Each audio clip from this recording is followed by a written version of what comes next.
Early on the morning of December 5, the White House released what is called the National Security Strategy. This is a document which comes out, every couple years or so. Sometimes not even with that frequency. It shows the priorities of the U.S. administration and how they view the world for the purposes of security of the United States. I've done my fair share of reading these over the years, and they're pretty professional documents. Of course, the one that came out from Trump was not professional. It looks like it was done on somebody's laptop. Moscow Times reports that it was written in the Kremlin, and I think that makes sense. It probably was. It was in a format that I have not seen and had a lot of peculiarities to it. So it was a very strange document this year. Now, what popped up on my screen was this post by this guy on Threads, GroveZ68. He says, quote, "The enemy is showing its face.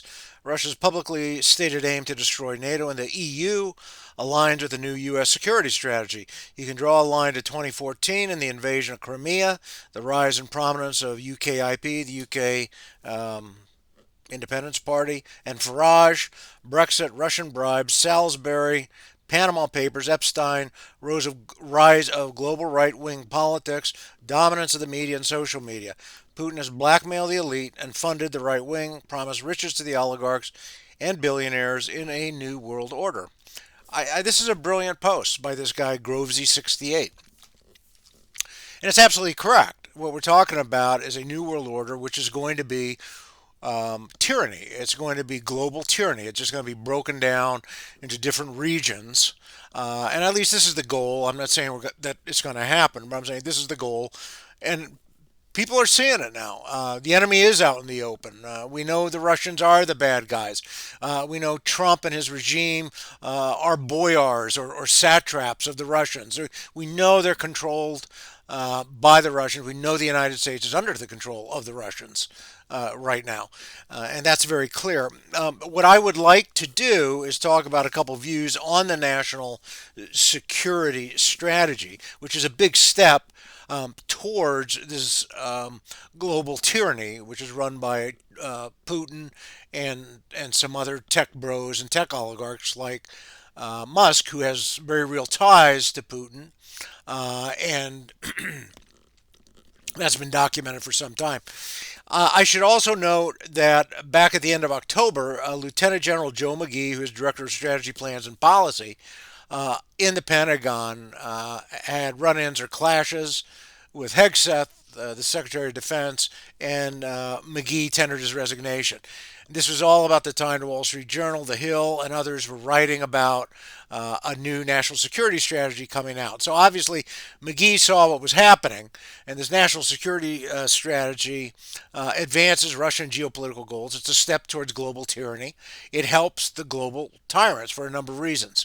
And now, what I'm going to do is I'm going to go through what Mike Froman, who's the president of the CFR, Council of Foreign Relations, a respectable think tank, thinks about it in key points, and then I'm going to go through what Wemhoff thinks about it. Okay, the national security strategy and key points. So Mike Froman, writing on December the 12th, said that it's a real break with the status quo. That's for sure. And then he goes on to say the document, quote, defines, and these are quotes unless I say otherwise, quote, the document defines what strategy actually means, underscoring the importance of clear linkages between ends and means, national interests and capabilities, and stark trade offs inherent to policy making. And goes on to say, questioning if permanent American domination of the entire world was in the best interest of our country, end of quote. Now, that is obviously Russian disinformation. That's a lie. That's a total lie. America did not dominate the world. America was very influential, but America allowed other countries to exist and prosper. And so we provided this umbrella for everyone. Froman goes on to say there are several points he makes. First point is that the NSS, National Security Strategy, is now the Trump corollary to the Monroe Doctrine. It is meant to stem the flow of migrants and drugs, the exclusion and expulsion of hostile powers from the political sphere, and strategic assets, such as ports and minerals. So going on with the Trump corollary, will, quote, will require the reallocation of resources, both political and military, from other regions, which I just read in Wall Street Journal is starting to happen, the Indo-Pacific, European, and Middle Eastern theaters, end of quote. So it's a retreat from the world. America is basically going back, just going to stay in the Western Hemisphere, which is disastrous for everybody, at least according, here to what Froman is saying and what some evidence external to this report seems to indicate. Okay, quote, the second is the lack of focus on great power competition. China is mentioned by name for the first time about two-thirds of the way through the document. And then he makes a very good point because China does a lot of bad stuff economically, which I've written about and talked about. And of course, the response by Trump's regime to China is wrong. Froman says, quote, in fairness, issues of predatory state-directed subsidies and industrial strategies, unfair trading practices, grand-scale intellectual property theft, and industrial espionage are highlighted, but they're often mentioned without China's name attached to them. Well, Froman is right. I mean, China does all of these things. They do subsidies, unfair trade practices, grand scale intellectual theft, industrial espionage, and then what they do is they just flood the markets with their manufactured goods. And in order to combat that, you really need people, to come together, allies to come together and fight it and build up their manufacturing capabilities, which is not happening in America. Manufacturing is shrinking, actually. Froman goes on to say, quote, Russia is seen less as a revisionist power than as an issue the Europeans have an existential concern about, which could lead to war, end of quote. The third point, and that's very true, the reference to Russia is very minimal in the NSS, which would make sense with the Russians writing this document. They don't want to draw attention to themselves. So then the third point Froman makes is the administration's call for a reset in transatlantic relations. Europe is discussed in explicitly ideological terms, unlike any other region, with the strategy urging a restoration of Europe's civilizational self-confidence and Western identity. Yeah, this is far-right language. It's also Russian language. This is the language that the Russian doctrinal and information ops push out all the time. And it fuels the far-right parties all throughout Europe. So, third is the administration's call for reset in transatlantic relations, urging a restoration of Europe's civilizational self-confidence and Western identity as a critical element of any continued partnership. The document frames Europe's internal politics as the key variable. It indicts European Union migration policies, denounces transnational regulations that undermine political liberty and sovereignty, and warns of censorship regimes that suppress political opposition and erode free speech. Trump charges that the future of the alliance hinges on a sea change in Europe's domestic trajectory, one that brings its governing practices into closer alignment with the priorities of the American right. He goes on to say that European states, quote, European states, brackets, should take primary responsibility for their own defense. And what's really interesting here is Trump has previously in other forums said that we're not going to meddle in the internal affairs of anybody, at least not to bring democracy. But when it comes to promoting civilizational self-confidence and Western identity, well, we're going to promote that. And they are. The Trump administration is sending people over to meet with the AfD and other nationalist parties that are funded by the Russians. So Trump and the Russians are working together to basically destroy Europe and break it apart. And that's what they are doing, and that's what's very clear. So, and let me also make a point too, is that what you are dealing with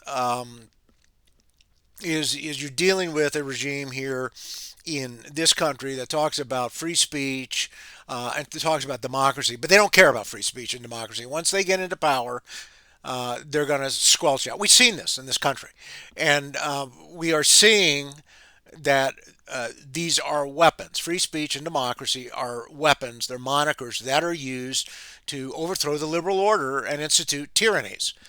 So that is what part of the contradiction in Trump's NSS. But again, it's really Putin's NSS, national security strategy. Trump is implementing it because they have the goods on Trump, and Trump is a satrap. He's a boyar. He's a servant of Trump, of Putin. Okay, the fourth thing he says is that the strategy represents the ultimate triumph of economic or commercial interests and tools. Um, and the administration wants to leverage market access. Fifth, um, is quote, it's worth taking stock of how the strategy contradicts some administration actions taken over the past year, considered a stated need for the United States to have unrivaled soft power. And, Trump has dismantled that. Um, all right.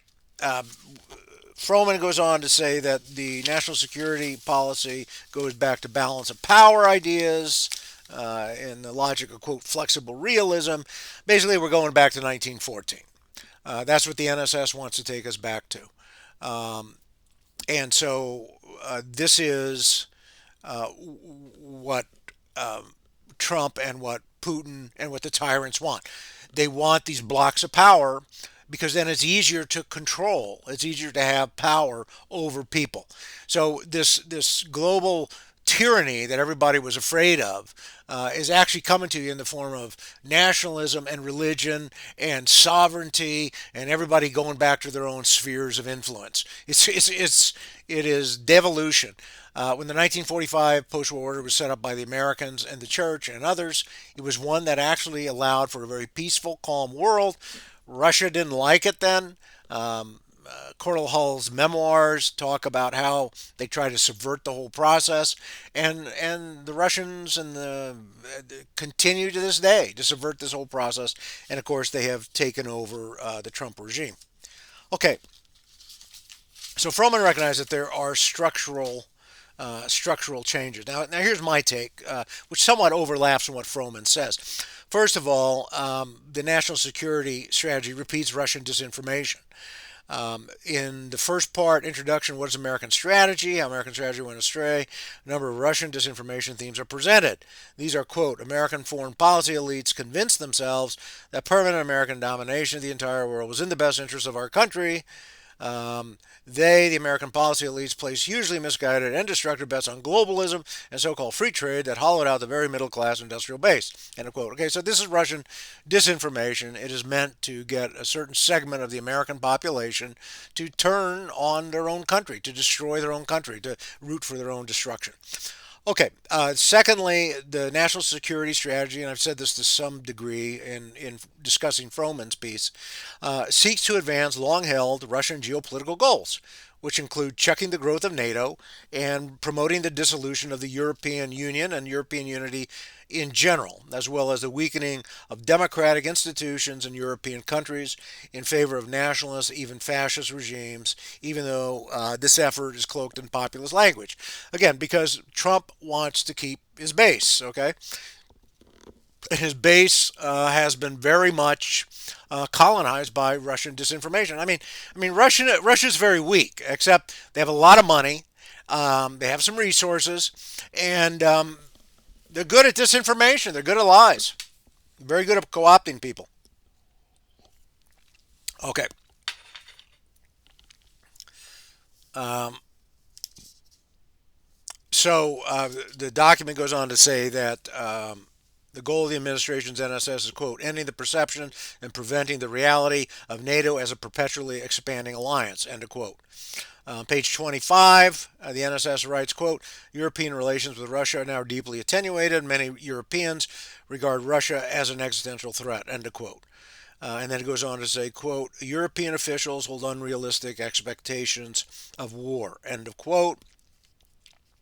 And then on page 26, it's very clear the European liberal order, which brought a lot of peace and prosperity, is under attack, as the NSS says that, quote, those governments, the European countries, subversion of democratic processes, end of quote, I've got to stop because it's allegedly preventing a peace in Ukraine, and these same states must reform themselves to become more democratic, which means basically they got to give power to the nationalist parties, which are there to rip apart society and destroy democracy. That's from my take from the NSS, quoting to it in key parts.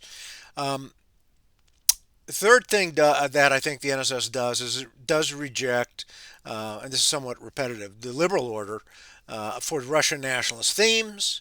That supports Russian revanchist aspirations and geopolitical goals to expand their empire. And so we end up with blocks of countries like we did in 1914 that led to 30 years of, tens of millions dead, World War One and World War Two. But what will happen probably this time is technology will play more of a role if the tyrants are allowed to succeed. And the national security strategy is a big step forward for the tyrants, bringing horror to the earth. So the national security strategy and under primacy of nations on page 9 says, quote, it is natural and just that all nations put their interests first and guard their sovereignty. Okay, this is totally against Christian doctrine. This is a complete subversion or an attempted subversion at what the U.S. and the church set up after World War II. The world works best when nations prioritize their interests. This is the idea that the state is primary. There's no moral order that it has to obey. The United States will put our interests first and in relation to other nations encourage them to prioritize their own interests as well. Again, repeat of this idea which has been discredited that the states are the ultimate determiners of right and wrong, and they do not have to listen to the moral order, which it says that there's a community of nations and community of states, and we all have to get along. We have to respect each other's rights and work together because those are our duties. And then it goes on to say we stand for the sovereign rights of nations. Again, this is the word of sovereignty, but of course they don't want to really respect the sovereignty of Ukraine against the sovereignty sapping incursions of the most intrusive transnational organizations. What that means is that Trump and his goons want to, and the Russians want to end cooperation between countries, and they want there to be blocks of power, where the tyrants, the wealthy, the powerful, with a few state actors run the show. Um, Okay, so page 26, the NSS says that continental Europe has been undergoing economic decline. Quote, it is eclipsed by the real and more stark prospect of civilizational erasure. That's Russian disinformation. That's far right crap. We have civilization. We're able to talk to each other and not shoot each other because somebody's a Jew or a Protestant or a Catholic or a Hindu or an American or a Canadian or a Mexican. Okay, and so on and so forth. Civilization being able to live together in peace and harmony. We got that. We have that. But you've been told for many years that this is a bad system for whatever reason. Problems are amplified or even created. And so that's why people have been turned against this system. And if you think things are going to get better, if this succeeds, if this NSS succeeds, hey, I got a bridge in Arizona to sell you. So then the NSS goes on. American diplomacy should continue to stand up for unapologetic celebrations of European nations' individual character and history. Identity politics. Okay, they want politics. They want everything going back into tribes, and they want conflict. Because when you see tribes or nationalism as the primary motivator of people, you get conflict. That's what World War One, World War Two was about. Cordell Hull knew that. He wrote about it in his memoirs. Cordell Hull is the founder of the United Nations, and America knew that. If you focus on and everybody knows that, the church knows that. If you focus on nationality and religion, um, you're going to have wars. You're going to have conflict. You're going to have misery and suffering. Okay, so and so it's a hat. What this is a hat tip to the nationalist fascist parties. They're supported by the Russians, the AFD, Peace and Justice, UK Reform, and Nationalist Party. In general, the NSS is going to make us all a lot less safe, um, and it is an attack on the institutions and the structures, the processes, the ideas which made this country safe and also made the world safe and prosperous and made this country prosperous too. And those four things again, which is something that America has always understood and always advanced and the church approved, are that peace is the natural end, the natural goal of mankind. You can't say that about Putin and Russia. It's always war and expansion. that the person is the object, is the focus of all efforts. It means everything serves the person, the family, the nationality, the state, the international community serves the person. Well, you can't be saying that Putin is serving the person when he sends him, as meat waves, and he's got over 1.5 million casualties, dead and wounded, just trying to take a tiny fraction of Ukraine. That is not serving the person. War does not serve the person, but that is what Putin is advancing, is war. And then the third thing is there's a community of nations, community of states, which America's always said. So we have to get along, and there's a moral order that guides how we are supposed to get along. It's not the primacy of the state. And then the fourth thing is, of course, the primacy of the rule of law. That's my analysis of the national security strategy. It's a step towards global tyranny, and of course, it's coming from the right. It's coming from religion. Thank you.